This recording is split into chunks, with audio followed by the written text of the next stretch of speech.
نحمده ونصلي ونسلم على سيدنا ومولانا محمد رسوله النبي الأمين المكين الحنين الكريم الرؤوف الرحيم. أما بعد، فأعوذ بالله من الشيطان الرجيم. بسم الله الرحمن الرحيم. قال الله تبارك وتعالى في الكلام المجيد والفرقان الحميد: قل لا أسألكم عليه أجرا إلا المودة في القربى. صدق الله مولانا العظيم. مولاي صل وسلم دائما أبدا على حبيبك خير الخلق كلهم. يا رب بالمصطفى بلغ مقاصدنا واغفر لنا ما مضى يا واسع الكرم. اللہ رب العزت خالق کائنات اللہ جل مجدہ کی حمد و ثنا پیارے آقا کریم علیہ السلام کی بارگاہ میں عاجزانہ ہدیہ درود و سلام کے بعد تمام احباب سامعین کو السلام علیکم ورحمۃ اللہ وبرکاتہ. الحمدللہ تعالی اللہ رب العزت کا فضل و احسان ہے. اس ہفتہ وار محفل حمد و نعت اور درس و بیان میں ہم سب شریک ہیں. دعا ہے کہ اللہ رب العزت ایسی روحانی محافل میں ہم سب کو بار بار شریک ہونے کی توفیق اور سعادت عطا فرمائے. میں نے آپ کے سامنے سورہ شورا کی آیت مبارکہ نمبر 23 کے کلمات تلاوت کرنے کی سعادت حاصل کی، جس پر ہم پہلے بھی گفتگو کر چکے ہیں. اللہ رب العزت نے آقا علیہ السلام سے فرمایا: قل لا اسألکم علیہ اجرا الا المودۃ فی القربہ. اے محبوب صلی اللہ علیہ وسلم، آپ فرما دیجئے کہ میں اس فریضہ رسالت کی ادائیگی کے بدلے میں تم سے کوئی اجر نہیں مانگتا، بس میری قرابت اور اللہ کی قربت سے تمہاری محبت چاہتا ہوں. آج اس آیت کریمہ کی روشنی میں حضور داتا گنج بخش علی حجویری رحمۃ اللہ تعالی علیہ کی معروف کتاب کشف المحجوب، اس میں جو آپ نے آقا کریم علیہ السلام کے خانوادے کی عظمت کا ذکر فرمایا ہے، اس میں سے چند کلمات پیش کرنا چاہتا ہوں. یہ وہ عظیم کتاب ہے جس کے بارے میں حضرت داتا گنج بخش علی حجویری رحمۃ اللہ تعالی علیہ نے فرمایا کہ قیامت تک کسی بھی زمانے میں اگر کسی کو کامل مرشد نہ مل رہا ہو تو وہ میری اس کتاب کو پکڑ لے، یہی اس کا مرشد ہوگا. یہ وہ عظیم کتاب ہے. اس میں سے چند کلمات ہیں، مگر پہلے بنیادی طور پر ایک حدیث سے پاک ہے. حضرت ابن عباس رضی اللہ عنہ روایت کرتے ہیں کہ لما نزلت، جب یہ آیت کریمہ نازل ہوئی، قل لا اسألکم علیہ اجرا الا المودۃ فی القربى، تو ہم نے کہا یا رسول اللہ صلی اللہ علیہ وسلم ومن قرابتک ہؤلاء الذین وجبت علینا مودتهم. اب یہ الفاظ بڑے توجہ طلب ہیں. آپ نے کہا یا رسول اللہ صلی اللہ علیہ وسلم، صحابہ کرام نے پوچھا کہ آپ کی قرابت میں وہ کون کون سی ہستیاں ہیں جن کی مودت جو ہے وجبت، وہ واجب ہے ہمارے اوپر، واجب ہے. تو آقا علیہ السلام نے فرمایا علی و فاطمہ و ابناہما، علی سیدہ فاطمہ الزہرا اور ان کے شہزادے امام حسنین کریمین. اب میں نے جیسا کہ آپ کو عرض کیا کہ حضور داتا گنج بخش علی حجویری رحمۃ اللہ تعالی علیہ اہل بیت اطہار میں جب ذکر فرمایا سیدنا امام حسن کا، سیدنا امام حسین کا، سیدنا امام زین العابدین کا علیہ السلام، تو انہوں نے اپنی عقیدت کا جو اظہار کیا ہے وہ کمال القابات کے ساتھ کیا ہے. یعنی بڑے خوبصورت الفاظ لقب شان کے لیے چنے ہیں. جس ہستی کا آج میں ذکر کرنا چاہتا ہوں وہ سیدنا امام جعفر الصادق رضی اللہ تعالیٰ عنہ. جب آپ کا ذکر کیا حضرت داتا گنج بخش علی حجویری رحمۃ اللہ تعالی علیہ نے، تو آپ نے 4 القابات، 4 شانیں بیان فرمائی. اب اس سے ذرا اس طرف توجہ کریں کہ تعلق کیا ہے، نسبت کیا ہے، محبت کیا ہے، ادب اور عقیدت کیا ہے اہل بیت اطہار کے ساتھ.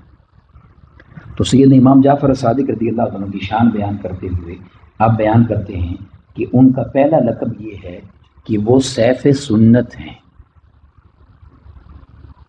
میں اس کی وضاحت کرتا ہوں. پھر فرمایا کہ وہ جمال طریقت ہیں. پھر فرماتے ہیں کہ وہ معبر اہل معرفت ہیں. اور پھر فرماتے ہیں کہ وہ مزین اہل صفوت ہیں. اب ان چاروں پر تھوڑی سی آپ کو وضاحت عرض کرنا چاہتا ہوں۔ سب سے پہلی چیز جو آپ نے فرمائی کہ وہ سیف سنت ہیں۔ سیف آپ جانتے ہیں عربی میں تلوار کو کہتے ہیں، اور سنت آقا علیہ الصلوۃ والسلام کا اسوہ مبارک ہے، سیرت مبارک ہے، آپ کی حیات طیبہ۔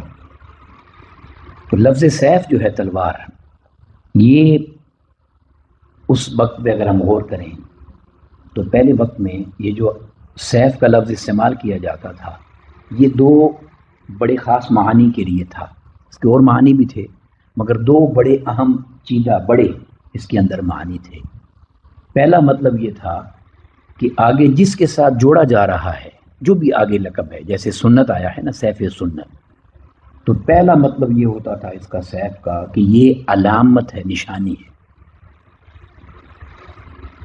یعنی آپ کی حیات طیبہ اور آپ کی صورت مبارکہ اور آپ کی سیرت مبارکہ، آقا علیہ الصلوۃ والسلام کی سنت مبارکہ میں اس قدر آقا علیہ الصلوۃ والسلام کی سنت مبارکہ میں آپ کو استغراق حاصل تھا کہ آپ کی سنت مبارکہ کو آقا علیہ الصلوۃ والسلام کی سنت مبارکہ کی شبیہ کہا گیا، علامت اور نشانی کہا گیا۔ ایک یہ ہوتا تھا، اور دوسرا اس کا مطلب ہوتا تھا، تلوار چونکہ حفاظت کے لیے استعمال ہوتی تھی، تو دوسرا اس کا مطلب یہ تھا کہ سیف سنت کا مطلب یہ ہے کہ اس قدر سنت کی پابندی ہے اور اس قدر سنت پر عمل ہے اور اس قدر اسوہ کو اپنایا ہوا ہے کہ سنت طیبہ آقا علیہ السلام کی سنت مبارکہ کے سب سے بڑے محافظ تھے۔ جیسے میں نے بڑا آسان سا ایک لفظ کہہ دیا نا کہ آقا علیہ السلام کی سنت پاک، سیرت پاک اور حیات طیبہ، آپ کا اٹھنا بیٹھنا، اخلاق مبارک، طور طریقہ، اس کی اگر کسی نے شبیہ دیکھنی ہے، اس کا عکس دیکھنا ہے، تو حضور داتا گنج بخش شریف حجویری رحمۃ اللہ تعالی علیہ فرماتے ہیں کہ وہ عکس آپ کو سیدنا امام جعفر الصادق رضی اللہ تعالیٰ میں دکھائی دے گا۔ اب اس پر میں ایک مثال آپ کے سامنے کھول کر دیتا ہوں کہ وہ کیسے ہے۔ تو ایک مثال اس کی یہ ہے کہ دیکھیں آقا علیہ السلام کی سیرت پاک میں جس شان مطہرہ کو بھی دیکھیں وہ اپنے کمال پر ہے۔ کوئی آقا علیہ السلام کی سیرت پاک کا پہلو ایسا نہیں ہے جس میں آپ کو اللہ رب العزت نے مقام معراج نہ عطا کیا ہو۔ آپ کی ہر شان مقام معراج پر ہے، مگر آپ کی سیرت پاک کا ایک ایسا کمال ہے اور ایک ایسا باب ہے کہ جسے دشمن بھی جانتے ہیں، اور وہ کیا ہے؟ وہ آقا علیہ السلام کی شان درگزر ہے، معاف کر دینا۔ وہ جو ہم کہتے ہیں نا کہ دشمن کے لیے بھی کملی بچھا دینا، پتھر کھا کر بھی دعائیں دینا، تو آپ کی سیرت اللہ رب العزت نے اس لیے تو فرمایا کہ آپ رحمت للعالمین ہیں، سراپا رحمت ہیں، درگزر کرنے والے ہیں، معاف کرنے والے ہیں۔ تو آپ کی سیرت پاک میں آقا علیہ السلام کی حیات طیبہ میں یعنی اس قدر شان حاصل تھی کہ حضرت انس بن مالک رضی اللہ عنہ فرماتے ہیں چھوٹی عمر میں 10 سال آقا علیہ السلام کی خدمت میں رہا، چھوٹی عمر میں بھی، بڑا بھی کوئی نہیں ہے، تو فرماتے ہیں کہ 10 سال میں آقا علیہ السلام نے ایک مرتبہ بھی مجھے یہ نہیں فرمایا کہ یہ کیوں کیا یا یہ کیوں نہیں کیا۔ اب اندازہ کریں نا، درگزر کے چھوٹے بچے سے تو ہو جاتا ہے نا، کبھی غلط ہو جائے گا معاملہ، کبھی درست نہیں ہوگا۔ فرماتے ہیں 10 سال میں آقا علیہ السلام کی زبان مبارک پر میں نے نہیں سنا کہ یہ کیوں کیا یا یہ کیوں نہیں کیا۔ اب اس سیرت پاک کا جو عکس ہے وہ حضور داتا گنج بخش شریف حجویری فرماتے ہیں کہ اللہ رب العزت نے کمال کے ساتھ سیدنا امام جعفر الصادق رضی اللہ تعالیٰ کو عطا فرمایا۔ معروف واقعہ ہے کہ آپ کی خدمت کے لیے غلام تھا یا لونڈی تھی، وہ آپ کو خدمت کے لیے کچھ کھانا پیش کرنے کے لیے آئی، یا کوئی مشروب تھا، کچھ تھا، وہ خدمت کے لیے پیش کرنے کے لیے آئی۔ انسان ہے، اس کا ہاتھ پھسل گیا یا پاؤں پھسل گیا یا مینیج نہیں کر پائی، تو وہ کھانا یا مشروب جو تھا وہ آپ کے کپڑوں پر گر گیا۔ بڑی مجلس میں آپ اندازہ کریں نا، ابھی تو اگر ہمارے سامنے کوئی نوکر یا ہمارا جو غلام ہے وہ کھڑا ہو جائے، صرف اوپر دیکھے تو ہم جلال میں آ جاتے ہیں، وہ پورے لوگوں کے سامنے وہ پورا کھانا جو تھا یا پانی مشروب تھا وہ آپ کے لباس پر گر گیا۔ تو اس سے پہلے کہ آپ کچھ فرماتے تو اس نے، وہ غلام بھی تو آپ کا ہی تھا نا، اس نے کہا کہ اللہ رب العزت نے اپنے لوگوں کی نشانی بیان کی ہے، والکاظمین الغیظ، وہ غصے کو پی جانے والے ہوتے ہیں۔ تو آپ نے نظر جھکا لی، آپ نے اپنی نظر جھکا لی۔ پھر اس نے کہا والعافین عن الناس، اور صرف غصے کو پی جانے والے نہیں ہوتے، وہ تو معاف بھی کرنے والے ہوتے ہیں۔ تو آپ نے فرمایا میں نے تمہیں معاف کیا، پہلے نظر جھکائی پھر معاف کیا۔ پھر اس نے آگے پڑھا اور اس نے کہا واللہ یحب المحسنین، غصہ بھی پی جائے، معاف بھی کرے، پھر اس سے بڑھ کر احسان کرے۔ تو کہا جو اس سے بھی آگے چلا جائے، یعنی غصہ بھی پی گیا، معاف بھی کر دیا اور اس سے بھی بڑھ کر عطا کیا، تو فرمایا ایسے سے پھر اللہ محبت کرتا ہے۔ تو آپ نے فرمایا میں نے تمہیں آزاد کر دیا، میں نے تمہیں آزاد کر دیا۔ تو فرماتے ہیں کہ آپ کا لقب مبارک یہ ہے کہ آپ سیف سنت ہیں۔ واہ واہ، سنت کے نگہبان ہیں، سنت کی علامت ہیں، سنت طیبہ آقا علیہ الصلوۃ والسلام کی۔ تو یہ پہلا لقب آپ نے لکھا، اور دوسرا آپ نے لکھا کہ آپ کا لقب مبارک یہ ہے کہ آپ جمال طریقت ہیں۔ اب طریقت کس کو کہتے ہیں؟ یہ جو تصوف ہے اور معرفت ہے اور بزرگوں کی جو ایک لائن ہے، سلوک کا راستہ، طریقت۔ تو فرماتے ہیں کہ طریقت خود ایک کمال ہے، عظمت ہے، یعنی اولیاء جو ہیں وہ طریقت والے ہیں نا، تو کسی کا ولی ہو جانا کتنا بڑا کمال ہے۔ مگر آپ فرماتے ہیں نہیں، آپ صرف شان ولایت پر نہیں ہیں، آپ کو اللہ نے وہ ولایت کا مقام دیا ہے کہ ولایت کے مقام پر بھی اللہ نے آپ کو جمال عطا کیا ہے، یعنی اولیاء کی خوبصورتی آپ کی سیرت میں دکھائی دیتی، یعنی طریقت کا بھی آپ جمال ہیں۔ تو اندازہ کریں وہ سیرت پاک اور وہ اسوہ مبارک اور وہ یعنی آپ کی شان مطہرہ کیا ہوگی۔ پھر اس میں تیسرا بھی میں ایڈ کرتا ہوں، چاروں میں ایڈ کر دیتا ہوں، پھر چند واقعات ہیں تو آپ سمجھ جائیں گے کہ جمال طریقت کیسے ہیں۔ تیسرا آپ فرماتے ہیں کہ آپ معبر اہل معرفت ہیں۔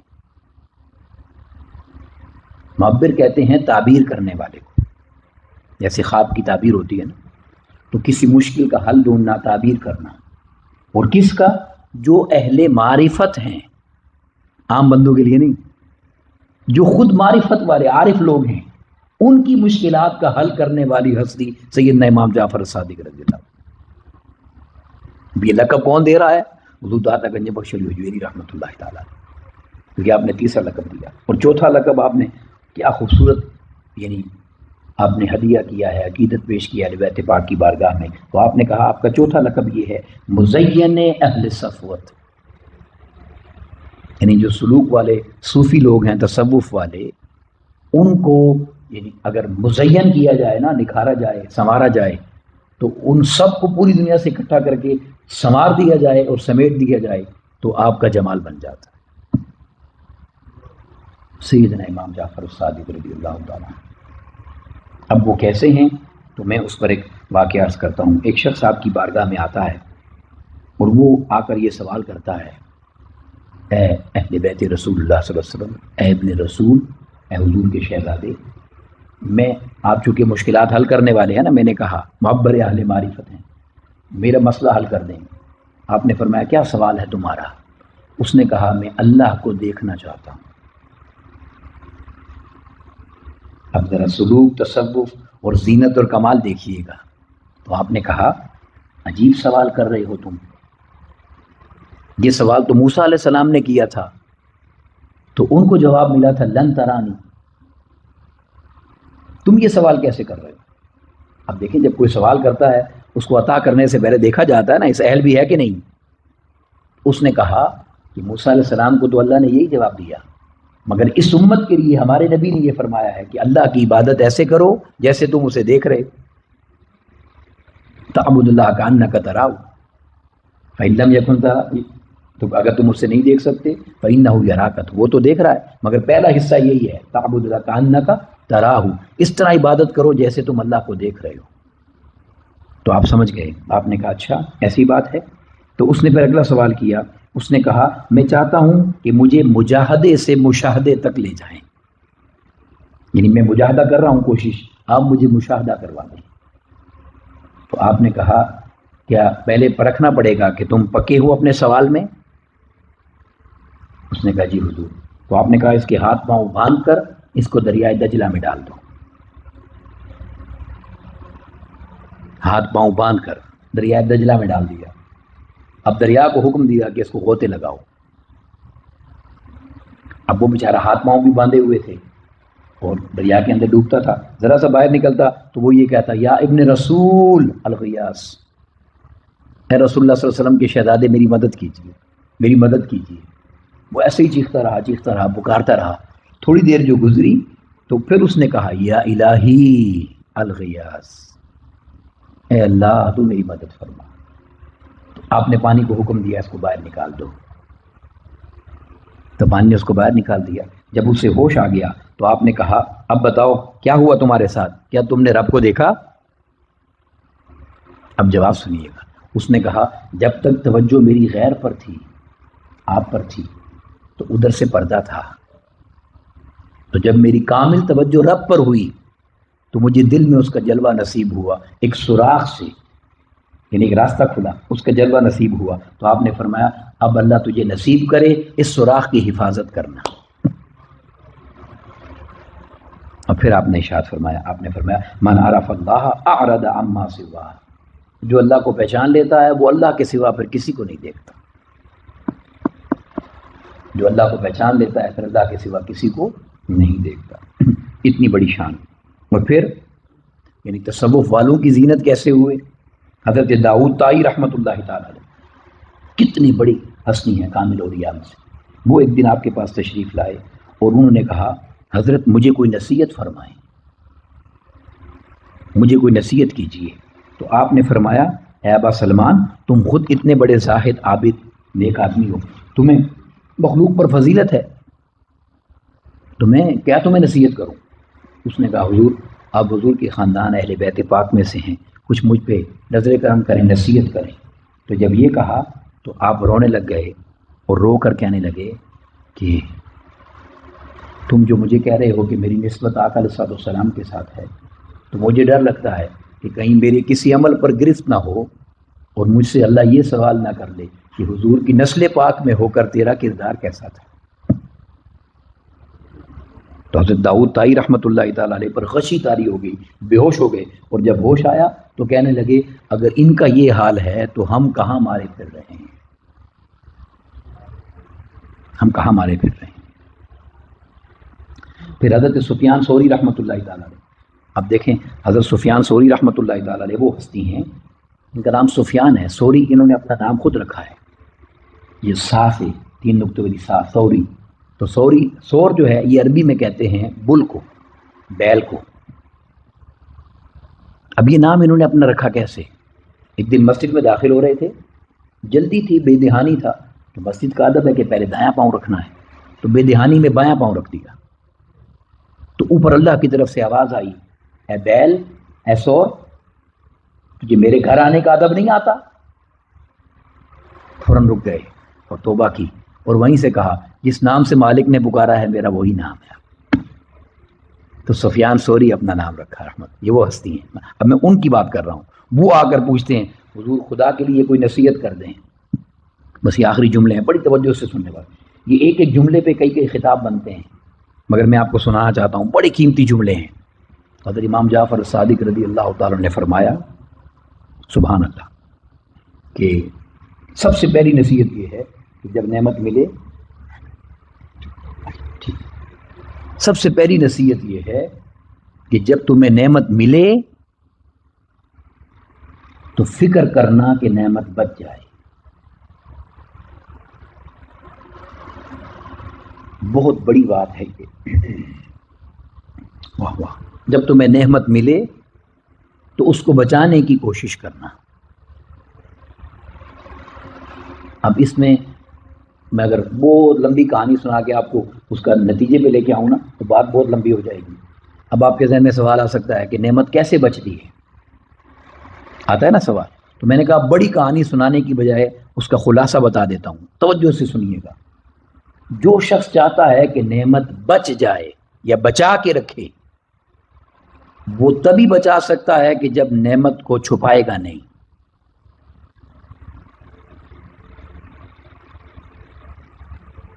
اب اس کی بھی آپ کو وضاحت چاہیے. چھپائے گا مطلب کیا ہے کہ جب تک اپنی نعمت میں دوسروں کو شریک نہیں کریں گے وہ نعمت کبھی محفوظ نہیں رہے گی، وہ نعمت کبھی محفوظ نہیں رہے، کبھی محفوظ نہیں رہے. یعنی اگر محفوظ ہو بھی گئی نا تو برکت نہیں ہوگی، اس کا آخرت کا اجر نہیں رہے گا. نعمت میں برکت تبھی ہوتی ہے کہ جب اس میں لوگوں کو شریک کیا جائے. اب ظاہر ہے ہم ایک اپنی جو میری ذات ہے یا آپ کی ذات ہے، ہم پوری دنیا تک تو نہیں پہنچ سکتے، مگر جہاں تک ہمارا تعلق ہے، جہاں تک ہماری جان پہچان ہے، جس کے ساتھ ہمارا تعارف ہے، اس کو پھر شریک کرنا، اسے محروم نہ رکھنا، یہ سب سے بڑا راستہ ہے، سب سے بڑا راستہ ہے. اب آپ پوچھیں گے وہ کیسے؟ تو وہ ایسے کہ یاد رکھ لیں وہ ہمیشہ دینے والوں کو ہی عطا کرتا ہے. اس کا وعدہ نہیں ہے کہ ایک دو تو کم از کم 10 دوں گا. ایک کے بدلے 10 ہے کہ نہیں؟ بولیے، ایک کے بدلے 10 ہے کہ نہیں؟ یہ تو کم از کم ہے، یہ کم از کم ہے. پھر 70 بھی ہے، پھر 100 بھی ہے، پھر 700 بھی ہے، پھر حدیث پاک میں ایک کے بدلے میں 7 لاکھ تک بھی ہے. ایک کے بدلے میں 7 لاکھ. کیسے؟ جتنا نیت میں اخلاص ہوگا، جتنی محبت ہوگی، اتنا بڑھتا چلا جائے گا. ایک شخص تھا، اس نے حضرت موسیٰ، میں اس بات کو سمجھانا چاہتا ہوں کیونکہ بڑی بات ہے، یہ بڑی بات ہے، اس میں ہم کمزور ہیں. حضرت موسیٰ علیہ السلام کوہ طور پر روانہ تھے اللہ سے ملاقات کے لیے. تو اس نے کہا اللہ سے ملاقات کے لیے جا رہے ہیں تو میرا پیغام لے جائیں، ایک پیغام، میری ریکویسٹ ہے. تو آپ نے کہا کیا ریکویسٹ ہے تیری؟ اس نے کہا حضرت میں بڑا غریب آدمی ہوں، انتہائی غریب آدمی ہوں. ایک دن اگر کھانا ملتا ہے تو 4 دن نہیں ملتا، کبھی 2 دن نہیں ملتا، کبھی 5 دن نہیں ملتا. تو کیا کہنا ہے، تمہاری ریکویسٹ کیا ہے؟ اس نے کہا میرا دل کرتا ہے کہ خرچ کروں، مگر میرے پاس تو ایک دن کا بھی نہیں ہوتا. تو آپ نے فرمایا تم چاہتے کیا ہو؟ اس نے کہا اللہ سے ریکویسٹ یہ کر دیں کہ جو میرا مقدر ہے نا وہ مجھے ایک ہی بار دے تاکہ میں تقسیم کروں. ابھی کہنا آسان ہے، اگر زندگی 50 سال رہتی ہے تو ایک ہی دفعہ تقسیم کر کے آگے کیا کریں گے؟ شیطان تو یہی سوچ ڈالتا ہے نا. اب موسیٰ علیہ السلام چلے گئے، ملاقات ہوئی. تو اللہ سے ملاقات میں کسی کو کیا یاد رہتا ہے؟ موسیٰ علیہ السلام کی توجہ نہ رہی تو اللہ نے خود فرمایا موسیٰ کسی نے کوئی پیغام بھیجا تھا میرے لیے، تو آپ نے بتا دیا. اللہ رب العزت نے کہا ٹھیک ہے موسیٰ، ہم نے اس کی سن لی، قبول ہو گئی. اب تشریف لے آئے. کئی عرصہ گزر گیا، کئی سال گزر گئے، کئی سال گزر گئے. آپ ایک مرتبہ ایک جگہ سے گزر رہے تھے تو ایک ہجوم دیکھا لوگوں کا، ہجوم تھا لوگوں کا. کھانا پک رہا ہے، کوئی پکا رہا ہے، کوئی لے جا رہا ہے، کوئی کیا، ایک عجیب سا سما ہے جیسے میلہ ہوتا ہے. تو آپ نے کہا جا کر دیکھو تو کیا ہے. تو جب وہاں جا کر دیکھا تو کھانا موجود ہے، جو چاہے کھائے، جو چاہے لے جائے، جس طرح کوئی استعمال کرنا چاہے. لنگر لگا ہوا ہے. تو آپ نے کہا یہ سب کون کر رہا ہے، کس کا لنگر ہے؟ تو بتایا گیا ایک شخص ہے. وہاں گئے تو یہ وہی آدمی تھا جس نے ریکویسٹ کروائی تھی، وہ جو اللہ سے ریکویسٹ کر رہا تھا کہ مجھے ایک دن ملتا ہے، 5 دن نہیں ملتا، ایک ہی بار دے دے. تو آپ نے جب دیکھا تو اللہ رب العزت کی بارگاہ میں التجا کی، اے اللہ یہ شخص تو کہتا تھا کہ مجھے ایک بار ملتا ہے تو 5 دن نہیں ملتا، اور یہ سالوں سے لنگر لگائے بیٹھا ہے، اس کے نصیب میں کتنا ہی تھا. تو اللہ رب العزت نے فرمایا موسیٰ اس کے نصیب میں جو تھا اس میں تو ایک دن بھی لنگر نہیں چل سکتا. وہ صحیح کہتا تھا کہ ایک دن ملتا ہے، 5 دن نہیں ملتا، لنگر کہاں سے چلے گا؟ یا اللہ پھر یہ ماجرا کیا ہے؟ تو آپ نے فرمایا ماجرا یہ ہے کہ یہ میرے نام پر جو دے رہا ہے یہ مجھے قرضہ دیتا ہے، تو میں اس کے دینے سے بڑھ کے اس کا قرضہ اتارتا چلا جاتا ہوں. یہ جتنا دیتا چلا جاتا ہے میں اتنا اسے اور دیتا چلا جاتا ہوں. یہ بات اب یہ دیکھیں نا، یہ میرے جیسا کوئی نصیحت پوچھتا تو آپ ہدایت کا راستہ دکھاتے، بھائی انسان بن جاؤ، یہ کام کرو، یہ کام کرو. مگر چونکہ پوچھنے والے حضرت سفیان ثوری تھے رحمۃ اللہ تعالیٰ، تو بتانے والے سیدنا امام جعفر الصادق تھے رضی اللہ. تو آپ نے فرمایا سب سے بڑی نصیحت تمہارے لیے یہ ہے کہ نعمت کو بچانے کی کوشش کرنا. یہ آسان نہیں ہوتا. حضرت جنید بغدادی رحمۃ اللہ تعالیٰ علیہ اپنے مریدین کے ساتھ بیٹھے تھے، ایک شخص 500 درہم لے کے آیا. اس نے کہا حضرت یہ آپ کو دیتا ہوں، غریبوں میں تقسیم کر دیں. جنید بغدادی ہے نا، انہوں نے کہا ایک سوال کا جواب تو دو، غور سے سنیے گا۔ تو اس نے کہا جی حضور کیا حکم ہے؟ تو آپ نے فرمایا یہ تم نے جو مجھے دیا ہے مال لوگوں میں بانٹنے کے لیے، تمہارے پاس اور بھی مال ہے؟ اگر آپ کو کوئی دینے لگ جائے تو آپ یہ تو نہیں پوچھتے نا کہ تمہارے پاس اور ہے یا نہیں، شکریہ ادا کرتے ہیں۔ تو آپ نے کہا تمہارے پاس اور بھی مال ہے؟ اس نے کہا حضور اور بھی ہے۔ اب اگلا سوال سنیے، فرمایا اور مال تمہارے پاس موجود ہے تو کیا اور کی ضرورت بھی ہے، حاجت بھی ہے، خواہش بھی ہے اور بھی ہو؟ اس نے کہا جی خواہش بھی ہے۔ فرمایا پھر یہ اٹھا کے لے جاؤ، یہی اٹھا کے لے جاؤ، ابھی ہے اور کی خواہش ہے تو پھر یہی لے جاؤ۔ اب بات سمجھیں یا نہیں؟ ابھی تمہارے پاس گھر موجود ہے پھر بھی چاہتے اور بھی ہو تو اس اور کا کوئی اینڈ نہیں ہے، اٹھا کے لے جاؤ۔ یہ فرمایا آپ نے کہ اگر تم چاہتے ہو کہ نعمت بچ جائے، نعمت ملی ہے تو اس کو بچا کے رکھنا کمال ہے۔ آپ نے فرمایا حضرت اس کے بعد کیا کروں؟ تو آپ نے فرمایا کوئی وقت بھی آ جائے استغفار مت چھوڑنا، کبھی بھی استغفار کو ترک مت کرنا، آپ نے یہ فرمایا۔ اور پھر کیوں کہ جس نعمت کو تم بچانا چاہتے ہو اس کو پھر استغفار سے بچا سکتے ہو۔ اور پھر اس کے بعد آپ کا جو اپنا عمل مبارک ہے وہ بڑے خوبصورت ہے اور سمجھنے والا ہے، اور وہ یہ ہے کہ آپ جب مجلس میں بیٹھے ہوتے تھے اپنے مریدین کے ساتھ، دوست احباب کے ساتھ، تو آپ ذہن میں رکھیں یہ بات کس کی ہے؟ حضرت سیدنا امام جعفر صادق رضی اللہ تعالیٰ، وہ ہستی ہیں۔ جب محفل ختم ہونے لگتی نا، جب وائنڈ اپ کرتے ہیں ہم، تو جتنے لوگ مجلس میں بیٹھے ہوتے تھے ان سے ایک وعدہ مانگتے تھے، وعدہ لیتے تھے، عہد لیتے تھے، پرامس کرتے تھے۔ اور وہ کیا ہوتا تھا؟ ان سب سے کہتے تھے کہ تم لوگ میرے ساتھ آ کے مسجد میں بیٹھتے ہو، نماز پڑھتے ہو، ذکر کرتے ہو، اللہ اللہ کرتے ہو، تو تم میرے ساتھ ایک وعدہ کرو۔ وہ پوچھتے حضرت کیا وعدہ کریں؟ تو آپ فرماتے کہ وعدہ یہ کرو کہ اگر اللہ نے قیامت کے دن تمہیں بخش دیا تو مجھے بچا لو گے۔ حضرت سیدنا امام جعفر صادق، اگر اللہ نے قیامت کے دن تمہیں بخش دیا تو مجھے بچا لینا، میری سفارش کرنا۔ لوگ رونے لگ جاتے اور رو رو کر کہتے حضور ہم نے تو آپ کے نام سے بچنا ہے، آپ کی نسبت سے بچنا ہے، آپ ہم سے یہ کیوں کہتے ہیں؟ فرماتے نہیں، مجھ سے عہد کرو، مجھ سے عہد کرو۔ تو جب لوگ دیکھتے کہ اتنا اصرار ہے تو لوگ کہتے حضور ہم اس بات پر عہد کرتے ہیں کہ پھر آپ بھی عہد کریں، پھر آپ بھی عہد کریں۔ تو پھر اپنی عاجزی سے آپ فرماتے کہ میرا عہد اور وعدہ ہے، اللہ نے قیامت کے دن اگر مجھے بخش دیا تو میں تم سب کو بچا لوں گا۔ اس لیے حضرت داتا گنج بخش علی حجویری رحمۃ اللہ تعالی علیہ نے 4 خوبصورت ٹائٹلز کے ساتھ آپ کا ذکر کیا اور آپ کی شان کو بیان کیا کہ آپ سیف سنت ہیں، آپ کمال طریقت ہیں، آپ معبر اہل معرفت ہیں، اور آپ مزین اہل صفوت ہیں۔ اللہ رب العزت ہمیں آقا علیہ السلام کی خانوادے کی نسبت پاک کے ساتھ قائم رکھے اور اسی نسبت میں جینا اور اسی نسبت میں مرنا ہمیں نصیب فرمائے۔ وما علینا الا البلاغ المبین۔ السلام علیکم ورحمۃ اللہ وبرکاتہ۔